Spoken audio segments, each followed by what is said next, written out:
السلام عليكم، ازيكم يا حبايب قلبي؟ عاملين ايه النهارده؟ بقى هنعمل مع بعض فطيرة كده سريعة جدا ومنجزة وما بتاخدش وقت خالص. ممكن تعمليها في الفطار، سريعة جدا جدا وطعمها تحفة ومورقة. بصوا ما اقولكمش بقى، نتيجتها حلوة جدا جدا. يلا بينا نقول بسم الله، اللهم صل وسلم وبارك على الحبيب المصطفى. انا هنا جبت طاسة، انتي ممكن تستخدمي صينية او طاسة، اي حاجة المهم تكون غير لاصقة. تمام. جبت بقى هنا السمنة بتاعتي وسيحتها كده علشان تبقى يعني تفك معايا، ما تاخدش سمنة مني ياما. تمام، لما بتبقى السمنة متسيحة مش بتاخد سمنة منك ياما.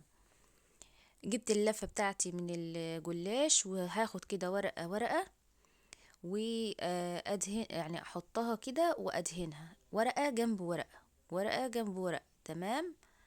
واللي احطها ادهنها زي ما انتوا شايفين كده، دهنة كويسة كده من السمنة. لو انت عندك زبدة برضو عايزة تستخدميها هتبقى جميلة قوي، بس يعني ايه تسيحيها قبل ما تستخدميها.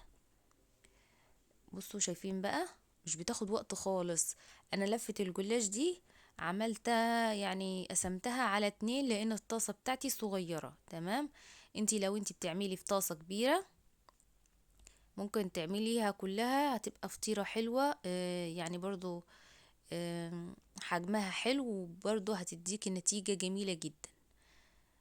ياريت بقى اللي أول مرة يزورني في القناة ما ينساش يضغط اشتراك ولايك أو سبسكرايب ويفعل زر الجرس علشان يوصلوا مني كل جديد. بصوا بقى الفطيرة بتاعتنا عملناها في ثواني، مش بتاخد وقت خالص خالص. حلوة جدا جدا، لو انت هتعمليها في الفطار هتبقى جميلة قوي، مش هتاخد منك وقت خالص. انا بحط كده الورق جنب بعضه او فوق بعضه، واحدة جنب واحدة او واحدة قدام واحدة زي ما انتوا شايفين. المهم ان انا بدهن دهنة من السمنة. شايفين بقى، واحدة كده جنب واحدة. لما نلاقيها لفت كل الصينية داير ما يدور، داير ما يدور. شايفين؟ هجيب بقى ايه، آه اخر واحدة انا عملتها وابدأ ان انا اطبقها. عايزة اقولك برضو ان انتي ممكن تحشيها اي حشوة من المكسرات. لو انتي حابة ان انتي تحشيها مثلا زبيب او جوز الهند او اي مكسرات ممكن تحشيها وهتبقى جميلة قوي. بصوا بقى انا يعني هطبق كده ورقة ورقة. تمام، وحاول ان انا اخليها شكلها مدور معايا وادهن برضو دهنة كده من السمنة معايا. تمام، شايفين؟ حاول ان انا يعني المها كده على بعضها بحيث ان هي تديني شكل مدور في الاخر. سهلة جدا يا بنات والله، مش بتاخد وقت خالص.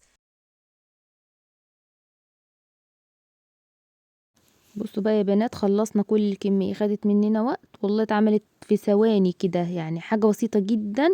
ولو عندك كمية هتعمليها في وقت قياسي وبسرعة جدا، ونتيجتها حلوة جدا جدا، مورقة وحلوة وطعمها لذيذ جدا. يعني بصوا، فطير يعني مش هتفرقيه خالص عن اللي هو بيبقى معجون. تمام. انا هنا دهنتها كده بدهنة من السمنة.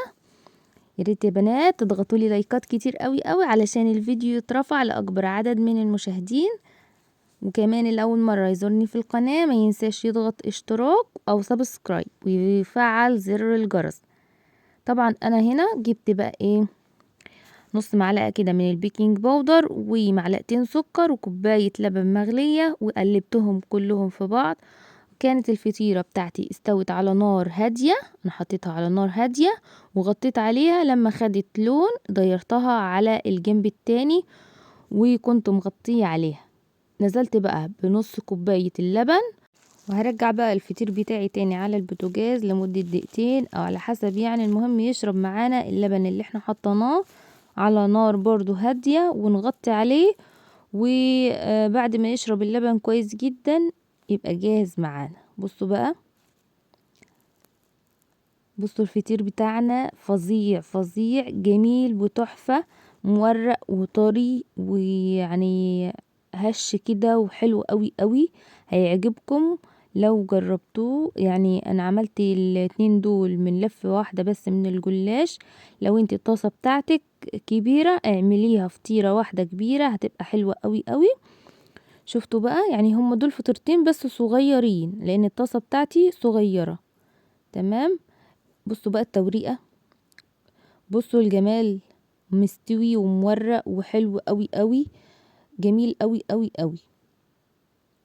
والله اتعمل في وقت يعني اقول لكم ايه بسيط جدا، مخدش وقت خالص، تحفة.